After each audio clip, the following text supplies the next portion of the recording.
Bom dia, boa tarde, boa noite. Meu nome é Leonardo Barreto, sou cientista político e esse é mais um episódio do Capital Político. Hoje com o jornalista João Bosco Rabelo, que tem uma história enorme no jornalismo político brasileiro, enorme e significante, né? E muito importante. Passou por diversos veículos, o principal deles foi o Estadão, e hoje trabalha na área de assessoria, na assessoria política para grandes figuras, assessoria de comunicação, mas acima de tudo é um dos principais analistas políticos do Brasil. Bosco, muito obrigado pela presença, obrigado pela possibilidade de participar de mais esse episódio. Olha, eu que agradeço, obrigado aí pela tinta que você passou na biografia. Estamos aqui, é um prazer estar aqui com vocês. Isso aí. E hoje vamos falar, então, já que passou o carnaval, vamos falar dessa segunda metade do governo Lula. Né? O governo Lula, às vezes, Busco, parece que joga o jogo do contrário. Né? Aquilo que o bom senso diz que ele vai fazer, ele gosta de fazer o oposto. Né? Então, o bom senso dizia, está na hora do presidente buscar de novo as forças de centro, fazer um processo de realinhamento, chamar o centro para dentro do Planalto, né? E isso significa, claro, nomear um ministro, talvez de um outro partido aliado, para a Secretaria de Relações Institucionais, né? Que faz essa relação com o Congresso Nacional, mas acabou acontecendo o oposto. Né? A reforma ministerial, até agora muito limitada, levou o ministro da SRI, Alexandre Padilha, para o Ministério da Saúde, e do outro lado, a ex-presidente do PT, Gleisi Hoffmann, foi removida para a Secretaria de Relações Institucionais. Eu acho que a gente pode analisar isso por duas vertentes. Primeiro é o significado, e aí cabe especulação, e o segundo são as consequências. E aí cabe projeção. Né? Como é que você leu esse início da segunda metade do governo Lula a partir dessas mexidas e principalmente dessa movimentação da Gleisi Hoffmann para o coração do governo ali dentro do Palácio do Planalto? Pois é, Léo, a rigor, a gente está esperando desde da posse do governo Lula essa caminhada na direção mais do centro, não é? Naquela ocasião, na primeira metade do governo dele, acho que o grande obstáculo a isso foi ainda a força do bolsonarismo, inclusive dentro do Congresso. Já falamos disso em outras ocasiões. Foi uma coisa atípica, porque a extrema-direita, a gente sabe que é minoritária no contexto das forças conservadoras, né? Então, eu esperava, no início do processo, que houvesse um certo isolamento. Mas o Bolsonaro ainda tinha muito capital eleitoral e político. Então, aquilo se manteve muito latente. Você vê que teve diversos episódios no Congresso em que o centro e a direita, as forças conservadoras mais moderadas, elas não precisavam da extrema-direita para determinadas votações, mas muitas vezes compôs com ela para ajudá-la, né? Bom, com as eleições municipais ficou claro que esse processo muda, não é? Então, teoricamente, ficaria mais fácil para o Lula, para o governo Lula, um arranjo ao centro e à direita, até para isolar essa extrema-direita de uma vez. Só para pontuar aqui para o nosso ouvinte, Uhum. na eleição municipal, os partidos de centro-direita são os grandes vencedores, e ali havia uma oportunidade Exato. deles isolarem ainda mais a extrema-direita e abrirem a porta para uma composição com o presidente Lula. Isso, de certa forma, está posto ainda, não é? Porque essa janela não fechou. Não fechou. E o Bolsonaro vai ficando cada vez mais fora do baralho de 2026, não é? Já há nomes surgindo aí, claramente, todos sabem, para sucedê-lo como eventual candidato em 2026. E, então, isso está posto. Agora, então, que seria mais fácil esperar que o Lula fizesse esse movimento. Mas a política, eu já aprendi ao longo desse tempo todo, Léo, ela às vezes tem nuances que num segundo momento, a gente vai perceber coisas que a gente não entendeu para trás, né? Ao mesmo tempo, você tem um Congresso hoje que está tão soberano no contexto político, e principalmente sobre o Executivo, e aí qualquer Executivo, não é? Qualquer poder executivo hoje, qualquer presidente, qualquer governo, está submetido ao Congresso Nacional hoje. Ele conseguiu, via orçamento, a sua independência realmente muito forte, que começou lá no governo Dilma, veio e hoje é uma força muito grande. Então, talvez o governo esteja raciocinando que cargos e ministérios já não são suficientes para você fazer uma cooptação política, não é? O Congresso hoje tem uma força para legislar, com maioria sobre o governo, absurdamente grande. Claro que os cargos continuam tendo sua importância, mas talvez o governo tenha enxergado que é mais importante ele trabalhar dentro do Congresso, num atendimento político, institucional e orçamentário, de forma a agravar essa situação da extrema-direita e trabalhar sem a necessidade de uma grande reforma política, ou seja, eu mesmo não sei dimensionar hoje se uma reforma política resolveria o problema do Lula. É isso que eu quero dizer, não é? Facilitaria os caminhos para ele? Possivelmente, mas ele estaria muito entregue. Agora, o que chama a atenção não é só o fato dele estar exibindo essa resistência ao, tirando a Anísia Trindade, manter o Ministério da Saúde sob a guarda-chuva do PT, o Alexandre Padilha, que já foi ministro da Saúde, e também trazer a Gleisi para a articulação institucional, que é a articulação política, porque a tinta da Gleisi é mais PT. PT, aquele PT que fica dentro do governo, criando problema para o governo, fazendo oposição interna, como faz com o Haddad, não é? Isso é muito importante, porque você tem dentro do PT quadros mais moderados do que a Gleisi, não é? Então, foi uma opção muito clara do Lula, no sentido de fortalecer o que já está ali construído. Com isso que você está colocando, você acha que trazer a Gleisi para perto é uma maneira de neutralizar e unificar o PT por parte do Lula? Seria uma estratégia nesse sentido? Olha, a Gleisi é conhecida por ser, mesmo quando ela estava na presidência do PT, quando ela era uma voz dissonante no governo, sabia-se que ela fazia aquilo em acordo com o próprio presidente Lula. Claro.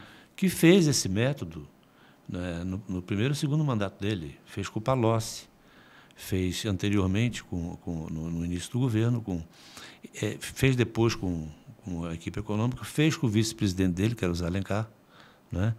Quer dizer, o Lula deixa essas forças se baterem para ele depois arbitrar, que é uma atitude mais fácil, porque quando você vai arbitrar, você já tem todos os elementos que você precisa para exercer a sua determinação, a sua escolha, né? Então, não é novidade isso. Ele fez, a Gleisi se viu a ele nesse papel como presidente do PT o tempo todo, né? Aquele recado que o presidente não pode dar, aquela cutucada que ele não pode assumir institucionalmente ou não deve, fica a cargo do presidente do partido, como outrora ficou na voz do vice-presidente, não é? E mais outrora ainda na voz da Dilma Rousseff, quando o Palocci era ministro da Fazenda, né? Lembramos disso. Então, trazê-la para perto pode significar um controle maior sobre o partido. O que fica um pouco mais reforçada essa ideia, porque está difícil emplacar o Edinho como substituto dela. Você vê que o Edinho estava dado como certo, veio uma interinidade do Humberto Costa, que vai durar até não sei se uma convenção ou uma reunião maior, para definir quem será o sucessor da Gleisi. Quer dizer, isso que se passa hoje no partido com a saída da Gleisi significa muita coisa. Significa que vai ter que ser alguém alinhado com ela e com o Lula, não é? Então, mas isso importa em alguma medida, para o Lula, mas isso não resolve o problema dele com o Congresso, né? Esse problema com o Congresso é que eu acho que ele vai trabalhar passo a passo com as legendas que possam isolar mais a extrema-direita. Eu não vejo outro caminho para ele. E fazer alianças ao centro que eventualmente possam produzir cargos no governo ou cargos federais nos estados. O governo tem muitos postos, país afora, que interessam. FUNASA, enfim, bancos do Nordeste, Banco da Amazônia, os cargos, subcargos dessas estruturas, não é? Então, influir também nas estatais, embora ele não possa, nas estatais não, nas que foram privatizadas, embora ele não possa dominá-las mais como acionista, ele pode exercer um poder político, como ele fez com a Vale do Rio Doce agora, né? Ele tanto fez que ele conseguiu uma aproximação, não é? Porque, na pior das hipóteses, ele vai ter as realizações da Vale e refletem positivamente para o governo, porque ele está ao lado, não é? Então, eu acho que é possível que os cargos de ministérios tenham perdido o valor que já tiveram. Não perderam completamente, mas acho que as alianças vão se dar de outra forma. Então, o ex-ministro, ex-deputado José Dirceu fez aniversário, né? Completou 79 anos, e numa festa muito concorrida, né, em Brasília, onde vários ministros, né, estiveram, ele fez uma avaliação que ele já tinha feito antes em podcasts e entrevistas, de que o PT hoje precisa sobreviver, que o partido estaria isolado, né, em razão da ascensão da direita, não apenas no Brasil, mas também no mundo, que o Congresso tradicional não pode ser domado, né? E que a chance do PT é se unir, criar algum tipo de coesão em torno do Lula, governar, e aí eu não sei em que sentido, mas muito provavelmente governar sem precisar do Congresso, ou seja, trabalhar acionando o Congresso o menos possível, passar por 2026 para aí então tentar ganhar um outro tipo de protagonismo, tentar acionar o motor da história para que a esquerda possa voltar a ser hegemônica, etc. Mas ele na linha de pensamento dele, hoje o que o PT precisa é sobreviver, né? Diante de um cenário sitiado, né, por forças tradicionais, conservadoras, de direita, de centro-direita e de extrema-direita. Esse não é um cenário muito desesperador do ponto de vista que a gente está falando de política. E se política você não tiver condição de construir pontes, se você estiver numa posição minoritária, você não sobrevive? Olha, nós temos aí o exemplo do PSDB, né? O PSDB acabou. E acabou quando perdeu as suas lideranças que estiveram na sua fundação. Não perdeu uma ou duas, perdeu todas. As lideranças da fundação do PT hoje estão na casa de 80 anos. Pois é. Né? Então, essa transição geracional política, eu acho que matou o PSDB, porque, em parte, porque o PT quis se impor o tempo todo como a esquerda brasileira e jogou o PSDB para a direita, né? E dali em diante, essa turma da fundação foi saindo e o partido ficou um partido qualquer, até morrer. Né? Hoje, o PT pode estar pensando assim, eu deveria, que besteira eu fiz em empurrar o PSDB para lá, para a direita, porque o governo Fernando Henrique Cardoso foi um governo, sem nenhuma sombra de dúvida, um governo muito bom, e que foi um governo em aliança com o PFL. Né? Por isso, foi uma aliança, inclusive, pré-eleitoral, o que não é muito comum no Brasil, embora seja em outros países.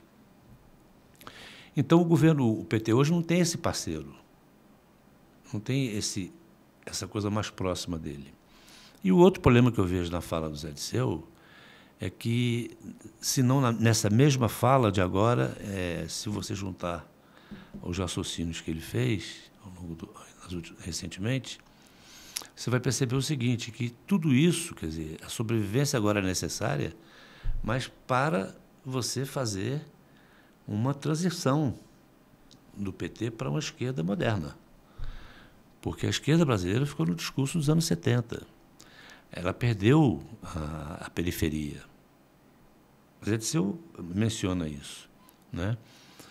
Toda aquela área periférica, das comunidades, etc., o PT não está mais ali, né? Ele ficou muito nessa coisa acadêmica, da intelectualidade, se aproximando dessas áreas, com projetos, etc., mas isso não rendeu mais, né? Houve um outro, vou me penitenciar para não lembrar o nome agora, mas houve um outro cientista político que, dia desses, também mencionou isso de uma forma muito interessante, porque, do ponto de vista das periferias, quer dizer, o que elas estão querendo hoje, né? Elas estão querendo o poder de realizar. Elas não estão mais naquele discurso dos partidos de esquerda como seus apoiadores, os que vão minorar o seu sofrimento, os que vão chegar com ajuda, né? Os provedores. O Estado provedor. Não quer mais esse partido provedor. Ela quer o partido que traga ele para dentro, traga essa periferia para fazer realizações. Você tem muita gente, você vê que o discurso do empreendedorismo pegou muito nessa área periférica. Você vê agora, o pessoal que é motoboy não quer CLT, não quer carteira assinada. O pessoal de Uber também não. Eu sempre achei que o empreendedorismo é o caminho para o liberalismo, né? Porque na hora que o cara sente o peso do Estado e da burocracia no negócio dele... Ele não quer. Ele não quer. Eu me lembro que a primeira vez que eu entrei no escritório de contabilidade, não vou citá-lo aqui, é um contador muito competente, ele me disse assim, meus pêsames, você está chegando no inferno. Eu falei, como assim? Ele disse, aqui você precisa ter um contador, um advogado, você precisa ter na sua vida, você vai descobrir um advogado, um contador, um médico e um juiz. E rezar para não precisar de nenhum deles. Então, o mundo da pessoa jurídica, o mundo do empreendedorismo é um mundo muito mais difícil para quem veio de um histórico tradicional de CLT, não é? Mas tudo isso mudou, né? Então, os partidos, a esquerda brasileira, ela não avançou nisso. Nitidamente, você vê hoje muita gente na periferia aderindo a discurso miliciano, a discurso de extrema-direita, né? Então, houve aí um hiato, um vácuo. E por isso que hoje o PT está na situação de, como disse o Zé Dirceu, de sobreviver, de fazer uma ponte para o futuro, para nenhuma ironia com o programa do Temer, né? Mas sim vinculado à ironia que o Fernando Henrique fez da Ponte para o Futuro, que não pode virar uma pinguela, né? Uma pergunta que me vem aqui é se caras de 80 anos conseguem liderar processos de modernização. Que é outro problema do PT, ele não renovou lideranças. Esse é um problema. Mas vamos colocar isso numa caixinha agora, porque, assim, por um lado, você está dizendo, ao concordar com o Zé Dirceu, que a questão do PT é sobreviver, é que o Brasil está condenado a uma agenda mínima, porque a gente tem um governo com pouquíssima capacidade de governar, né? Então, assim, se a gente olhar para os próximos 2 anos, com desafios enormes, a começar, por exemplo, por essa guerra comercial que está acontecendo no mundo, naquilo que precisar do Congresso, naquilo que precisar de medidas mais estruturantes, a gente tem uma situação muito delicada, muito crítica, né? Então, assim, esse é um ponto.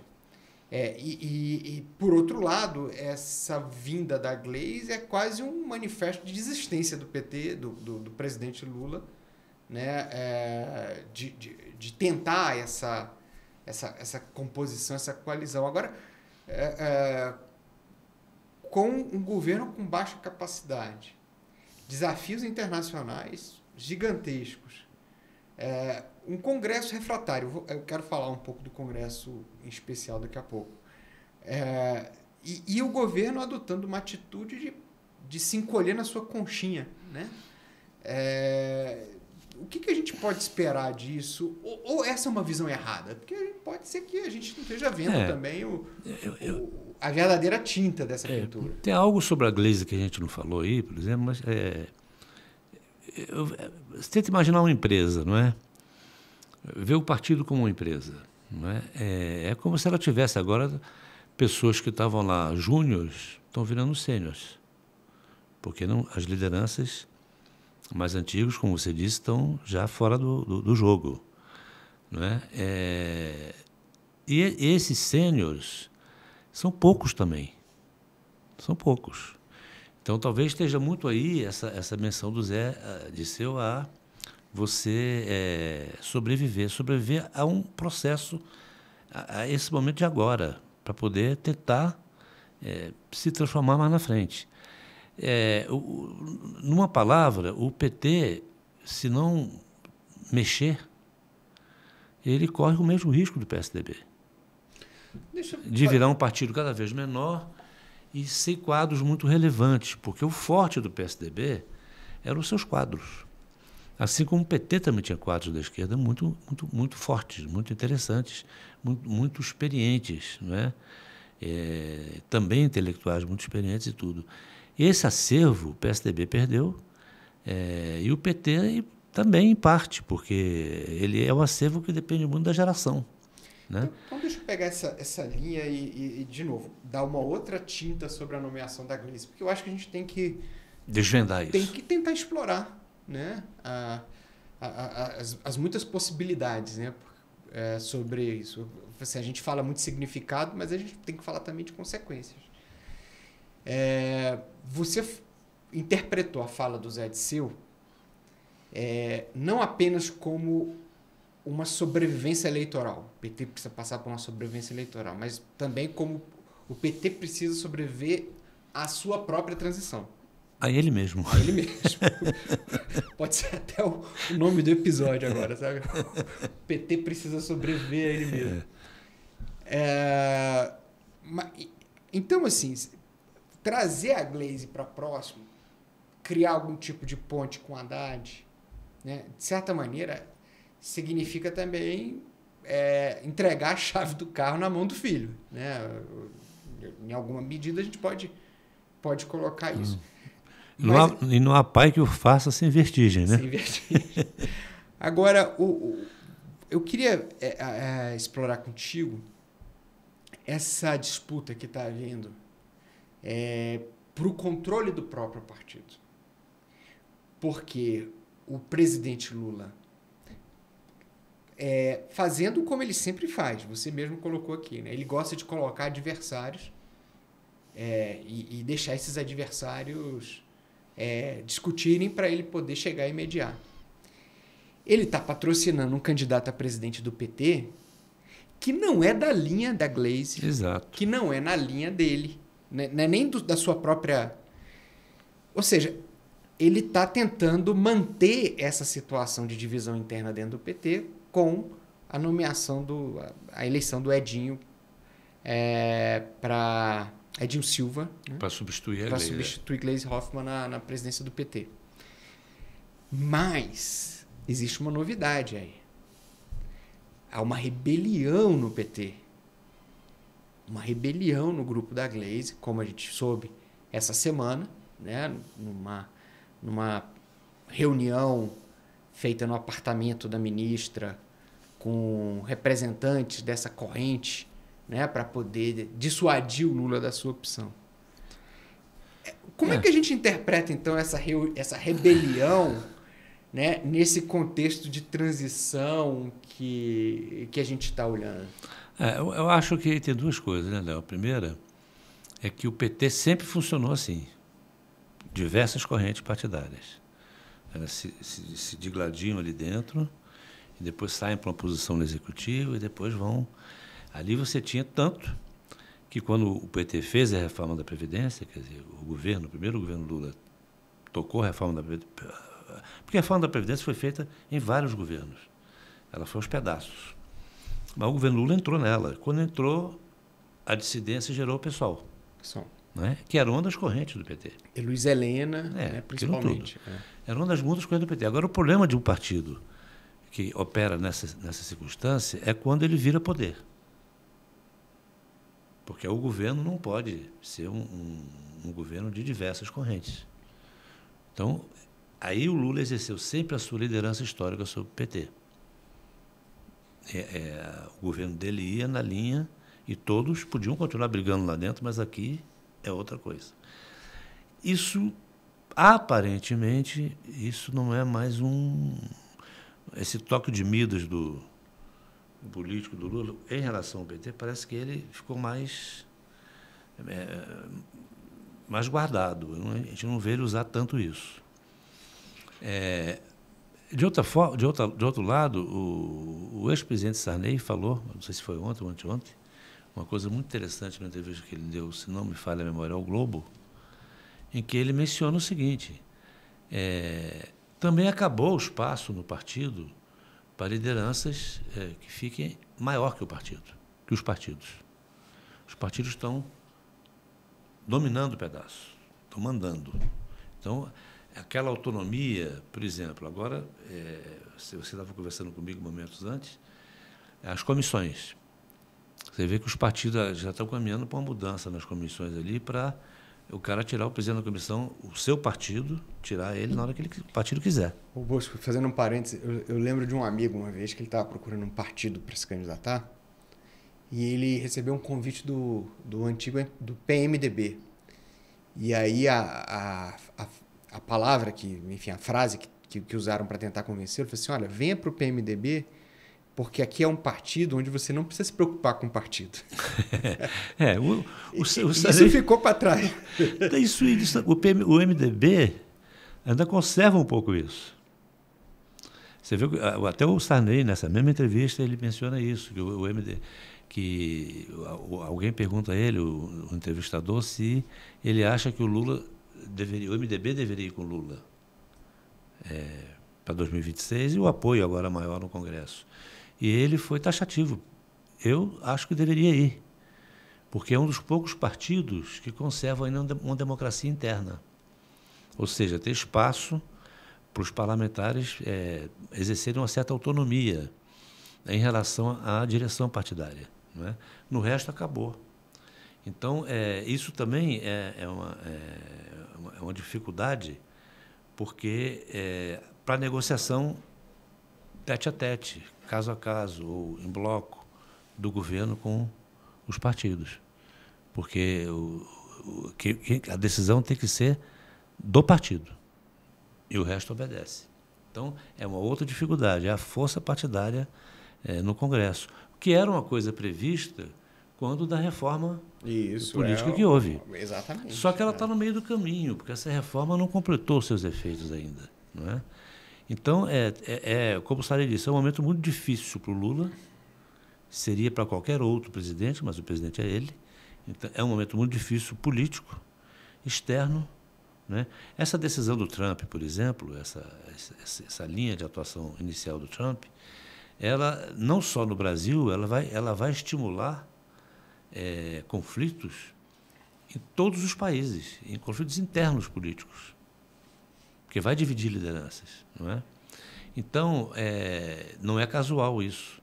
Então, você veja o seguinte, agora, os governadores que são aliados a Bolsonaro, ou ao bolsonarismo,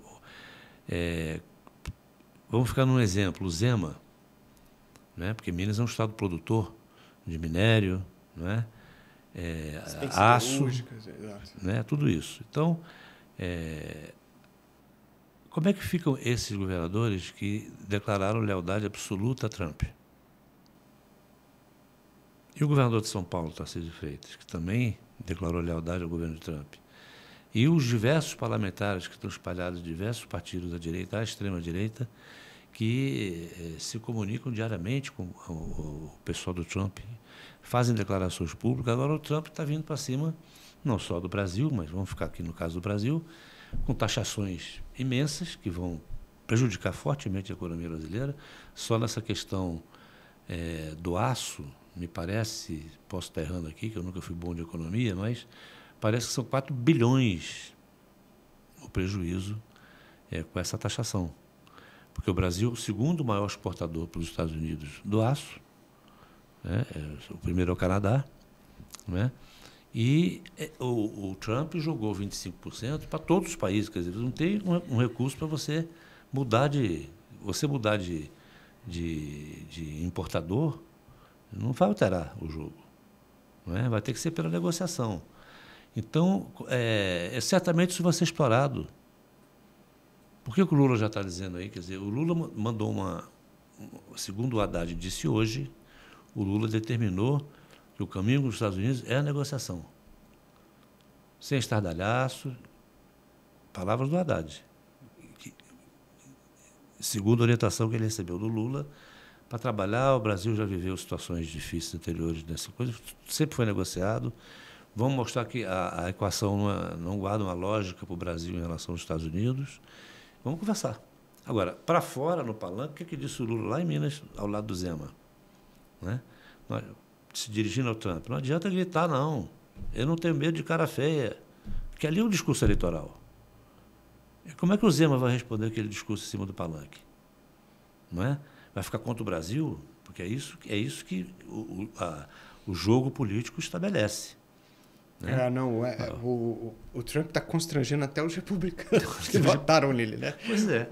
Agora, vamos então aproveitar esse gancho para discutir um pouco o Congresso, né?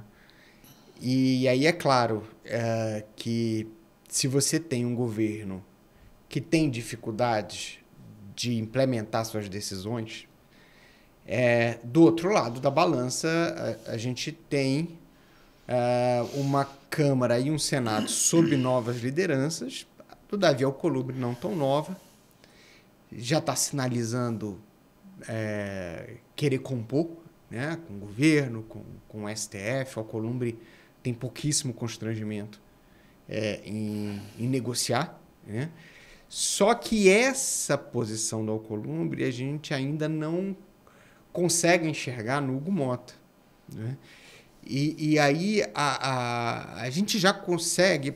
E aí, só para ilustrar para o nosso ouvinte, né, do que eu estou querendo dizer,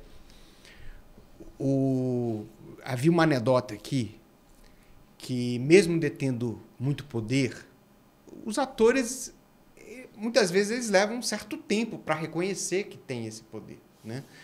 Então, o Rodrigo Maia, que tinha um grande poder, as emendas do relator, o Congresso já era dono do orçamento, ele vivia dizendo pro Paulo Guedes mandar a reforma, né? Manda a reforma, Paulo Guedes. Manda o projeto, Paulo Guedes. Aí criou até aquele meme, não, daqui a 2 semanas eu mando. Já o Arthur Lira nunca pediu ao Paulo Guedes para mandar nada. O que significa? O Arthur Lira, ele tinha poder, tinha consciência disso e exercia esse poder, né? E exerceu esse poder de uma maneira muito contundente. E o Hugo Mota? Ele sabe, porque ele faz parte do mesmo grupo político, né, de toda a força e de toda a capacidade que o Congresso tem hoje. Agora, ele vai empregar essa força para alguma coisa? Isso não está claro ainda, que, embora no discurso de posse dele ele já tenha feito uma defesa muito clara do parlamentarismo, né? Mas em que sentido o Congresso vai trabalhar essas fragilidades do governo, sobre as quais a gente estava falando agora? Eu acho o seguinte, Léo, aí que entra a questão que nós falamos no início, né? O Hugo Mota, eu acho que ele começou mal. Os primeiros dias dele foram ruins, porque deu declarações muito indevidas para um presidente legislativo, como foi aquela de dizer que é preciso mudar o tempo da sentença de inelegibilidade, que ele não tem que emitir juízo de valor sobre aquilo. Ainda mais depois de ter dito que seria imparcial. Eu percebi que ele, nas falas seguintes, se reconheceu isso. Agora, recentemente, nos últimos dias, ele tem dado não só declarações mais amenas e tudo, como também agido nesse sentido, né? Por exemplo, quando você menciona o Arthur Lira passou o trator. Vou votar aqui tudo que tem que ser votado que a gente pautou, acabou. Né? Fez algumas concessões ao Lula. E como é que ele fez isso também? Como é que ele deu celeridade a isso? Ele praticamente extinguiu as comissões. Acabou, é direto para o plenário. Ele concentrou o poder. Concentrou o poder todo, direto para o plenário. Então é o seguinte, porque é razoável que você, às vezes, acelere um processo de comissão ou até pule ela, num caso de excepcionalidades, que é o regime de urgência. Só que ele botou o regime de urgência, virou regra, não exceção.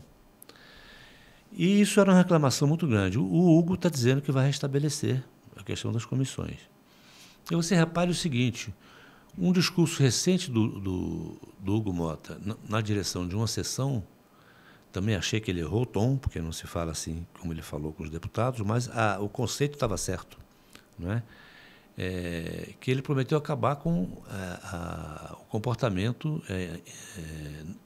desrespeitoso, não institucional. Não é? E onde é que se manifestou esse comportamento o tempo todo na gestão do Lira? Nas comissões.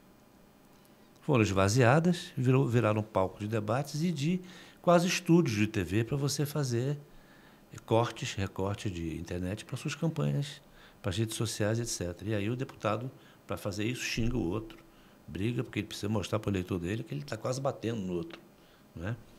Então, não é coincidência que essas duas coisas andem juntas agora. Você restabelecer o processo das comissões e, ao mesmo tempo, tirar esse espaço de performance, que é o que prevaleceu o tempo todo. Eu acho que o Congresso deve estar indo, até porque acabou a CPI, aquelas CPIs todas do golpe, aquela coisa toda, o Congresso está indo para um plano mais ameno de comportamento, né? Eleições agora só daqui a 2 anos, e deve aproveitar esse momento para aprimorar, porque o que o Congresso conseguiu, Léo? O Congresso conseguiu uma força muito grande, mas uma força bruta. Ele precisa lapidar essa força dele, precisa sofisticá-la. E como é que ele vai fazer isso? Tendo projeto. Tendo projeto. O que é que eu quero com esse poder todo? Como é que eu vou trabalhar esse poder? Porque até hoje isso não foi feito. Até agora foi afirmação de poder. Né? Então, assim, precisa chegar na fase de estruturação desse poder. Né? Por isso que hoje chama-se de semipresidencialismo, como você também pode chamar de semiparlamentarismo, mas esse semi significa que nós estamos nem uma coisa nem outra. Nem presidencialismo, nem parlamentarismo. Então, eu posso chamar de semipresidencialismo e posso chamar de semiparlamentarismo. É o regime nem. Nem. Então, você tem que caminhar para isso aí. Ainda, voltando à entrevista do Sarney, ele até aborda esse aspecto do Congresso e uma pergunta que lhe fazem, ele diz assim, bom, o Brasil um dia será parlamentarista, porque não tem por onde correr, não é? Então, assim, para você ser parlamentarismo, não é você dizer, olha, agora eu sou parlamentarista. Você tem que fazer toda uma estruturação de legislação eleitoral, não é? Para você chegar num processo que todos os que defendem o parlamentarismo aqui, ou quase todos, sugerem que seja o mesmo sistema de Portugal, onde ele funciona muito bem, a tal da geringonça. Da geringonça. Então, eu tenho já visto que as principais lideranças que já passaram por todos esses sistemas aí, como Temer, Sarney, e tem outros, defendem esse caminho. Né? Então, eu acho que o Hugo Mota, representando essa legião que o elegeu de partidos, ele prestará um grande trabalho se ele comandar essa fase. Tá, né? Então, por exemplo, só para, de novo, né, para a gente ver em perspectiva, o Arthur Lira claramente tinha um estilo de mostrar que ele tinha poder e que o Congresso tinha poder, o que você está falando é a consolidação. É a consolidação. Né? A conquista. A conquista, porque você veja, essa coisa foi devagar. Ela começa lá no governo Dilma, na gestão do Henrique Eduardo Alves como presidente da Câmara. Mas, evidentemente, que não era só Henrique. Nós cansamos de ver Henrique, Eduardo Cunha, Moreira Franco, que andavam juntos. Né? E Temer, comandando isso como... Na fase, então, ela ganha muita força quando o Temer assume o poder, a presidência da República. Né? Mas ela já vem lá. Aí o que era? Emendas impositivas. Isso aqui. Aí vai. Bom, quando chega no Lira, é hora de consolidar isso. E consolida de uma maneira forte. Forte, é bruto. Vamos lá, agora é nós. E até porque foi eleito um presidente que não concordava com isso. Exatamente. Porque você veja, quando na fase da Dilma, houve o choque. Cai o Eduardo Cunha e cai a Dilma. Em tempos diferentes, mas esse choque foi em torno disso. E o choque acontece com o Lula de novo. Acontece com o Lula de novo. Só que aí, entre Dilma e Lula, você teve Temer e Bolsonaro. Então, esses 6 anos, esses caras foram ocupando. Com o Temer não foi ocupação, porque o Temer foi presidente da Casa 3 vezes. Ele compartilhou o poder. Ele foi presidente da Câmara e da República. Ele soube trabalhar com eles e ajudou a avançar com isso. No Bolsonaro, até principalmente a partir do 2º ano do mandato, até por inércia... Foi falta de opção. Né? A coisa andou mais ainda. Quando chega no Lula, tem um choque. Por quê? Porque quando o Lula chega, essa coisa já estava... Primeiro, já não era mais reversível. Não era possível negociar. Entendeu? Já estava bastante avançada. Segundo, ele era minoria. Terceiro, um ambiente polarizado, porque ele venceu a eleição, mas venceu ali. Não é? E você não tinha tido as eleições municipais. Então, o que você tinha era extrema-direita, Bolsonaro versus Lula. Esse era um embate no Congresso. E o Lira chega para, nesse ambiente, ele consolida essa força obtida por via do controle orçamentário, com vários embates. A Anísia Trindade, por exemplo, ela caiu muito mais por uma insuficiência política dela, o que é bastante compreensível, do que por insuficiência técnica, ao contrário. Ninguém pode pôr em dúvida essa capacidade dela, mas faltava a política. Por quê? Porque era o momento mais bruto do jogo. Como é que uma ministra como a Anísia vai, sozinha, politicamente, enfrentar aquilo? Não é? Estava claro que isso não aconteceria, a não ser que ela recebesse uma tropa de choque do governo Lula para segurá-la, o que não houve. Não é? Porque o PT pode ser tudo, mas não é solidário entre eles. Se estiver saindo, sai, que tem outro para ocupar. Então, assim, sai a Anísia, quem vai para lá? Um político, ministro que político, sai da articulação política e que já tem uma passagem pelo Ministério da Saúde. Sim. Não é? Então, assim, nesse jogo bruto, o Lula foi o governo que mais ofereceu resistência ao Congresso. Ele vendeu caro cada passinho. Você vê que era Lira todo dia, aí o Lula viajou, ficava tempo fora, voltava, saía de novo. Tanto é que a reforma ministerial até hoje não aconteceu. Não aconteceu, né? Ele empurrou com a barriga. Foi para o judiciário várias vezes. Eu vou ali e já volto. Você tem 2 carnes de pescoço aí. Se dizia antigamente, teve uma época, não sei se foi do governo Sarney, foi que o pessoal, política é política, eu não vejo o governo Sarney dessa forma, mas teve uma época do governo Sarney que quando o presidente viajava, você disse, a crise viajou, entendeu? Agora vamos trabalhar aqui. Né? O Lula fez disso um bônus político para ele, um fator, uma ferramenta política. Por quê? Porque ele viajou, ia representar o Brasil nas coisas que tinham que ser feitas no plano internacional, mas ele deu absoluta ênfase a isso, prioridade, até o momento que ele viu, eu tenho que voltar, porque senão eu vou levar um tiro de canhão. Aí ele voltava. Passava a mão no Lira, passava a mão no Congresso, passava a mão em todo mundo, mas... Marcava um cineminha, empurrando por quê? Porque ele precisava ganhar tempo para essas coisas, não é? O Ulisses Guimarães dizia assim, o tempo é a coisa mais importante na política, né? Tem hora que você tem que acelerar, tem hora que você tem que diminuir a velocidade, tem hora que você tem que parar o relógio. Então, tudo isso faz parte do jogo. Então, o Lula ofereceu uma grande resistência a esse rolo compressor do Lira, talvez, na expectativa, porque político veterano, a gente sabe como é que é, de esse tempo chegar o tempo das eleições municipais, avançar... Da renovação da Câmara. O desgaste do Bolsonaro com as investigações. Novo presidente da Câmara e do Senado. Para ver se ele ganha um ambiente mais favorável. E talvez tenha ganho, porque sempre se recomenda que governos não interfiram nas eleições legislativas. Não tem um lado. Mas não há nenhuma recomendação em que ele estimule, antes das eleições, se alie ao lado que ele já sabe que é vencedor, que vai ser o vencedor. Que foi o caso do Hugo Mota. O Lula jogou ali, topou, teve encontros com ele, teve encontros com o Lira, que levou ele lá. Não é? Porque estava muito claro que você pega o placar de votação do Hugo Mota, você vê que foi uma substituição do Lira por ele, pelo mesmo grupo que elegeu o Lira. Quase o mesmo número de votações. Só que o Lira tinha biografia para ter 400 e tantos votos e ambiente político para isso. O Hugo Mota não tem nenhuma biografia para isso, para ser praticamente aclamado. Então, aquilo foi um jogo político muito claro. Os mesmos que fizeram o Lira, vamos fazer o Mota. Um consenso.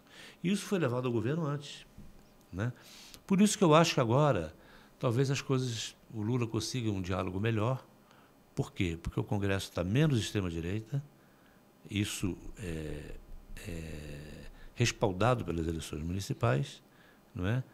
A ninguém interessa uma extrema-direita raivosa, porque ela vai tentar manter o clima de polarização que o país deseja que acabe, de uma maneira ou de outra. Tem até gente que deseja que saia Bolsonaro e saia Lula.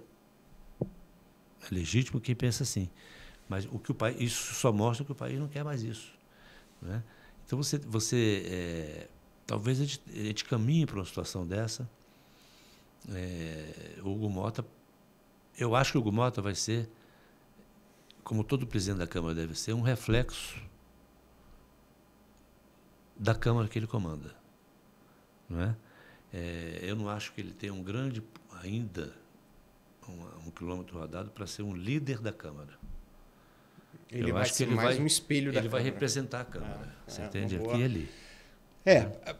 Pelo que o Lula ensaiou de movimentos, né? Quer dizer, pelo que ele ensaiou, não. Pelos movimentos que ele fez, até agora ele não encontrou uma maneira de consolidar essas pontes. Não. Né? O tempo ainda é da espera. O tempo da espera. Pelo diagnóstico que o Zé Disseu deu, ele está preocupado mais em unir o PT dentro, né? E para tentar também esperar uma conjuntura melhor. Né? Então a gente chega no final com um governo que é muito dependente de uma conjuntura que ele não controla, né? Exatamente. Que ele está esperando alguma melhora, olhando para o céu para ver se chove ou se para de chover. E também não tem um projeto, né, Léo? O projeto do governo é o arcabouço fiscal. Os outros projetos que o governo tem não estão na mesa, não estão postos. Quer dizer, você não tem uma coisa para você chegar para o Congresso e olha, me ajuda nisso aqui? Não tem. Não tem. Não tem. Né? E agora você vê, ao mesmo tempo, a voz mais agressiva contra o governo é a do mercado, mas é uma voz civilizada. Não é? No Congresso você vê muitas críticas, muito consenso. Olha, o governo está fraco, está isso, está aquilo. O governo desprestigia o Haddad. Não é? Enfim, mas na extrema-direita qual é a fala? Que foi a fala do Rogério Marinho hoje. Lula decrépito. Decrépito, senil, quer dizer, isso aí é claramente uma atitude de ofensa, né? Ofensa pessoal. Então, a ofensa pessoal, ela sempre se traduz por discurso para manter a polarização, para manter esse clima de ódio que eu tenho expectativa, mais expectativa do que esperança, porque há sinais de que isso vai acontecer, de que os próprios cenários que estão postos, a própria supremacia do Congresso sobre o Executivo, não é? A própria maioria inegavelmente conservadora, não é? Ela dispensa produções desse tipo. Uhum. Porque a agressão é quando você está na guerra. Se é que você pode encontrar justificativa para a agressão, mas vamos admitir que numa guerra ela apareça. Mas agora não, a supremacia é clara. Então, quem está bradando de forma ofensiva está querendo retomar esse clima. O que são os polos, né? São os polos. São os polos. São os polos. É isso. Bosco, muito obrigado. Foi um papo muito, muito bacana, muito legal. Tenho certeza que quem escutou a gente andando, fazendo uma caminhada no parque, dirigindo para casa, enfim, ganhou muito, né? Acho que essa sua capacidade de conectar os fatos e contar para a gente a história, né, que esses fatos estão contribuindo para, né? Uhum. É uma capacidade ímpar. É sempre muito legal te escutar. E espero você aqui para outras oportunidades, né? Na próxima com o João Rummel, que hoje não pôde estar com a gente, mas foi muito legal, Bosco. Muito obrigado mais uma vez. Nós vamos acabar isso aqui às 5 horas da tarde. Então tá bom. Obrigado. Mas tá bom, Léo. Muito obrigado a vocês pela oportunidade e sempre à disposição. Tá bom. Muito bom. Obrigado.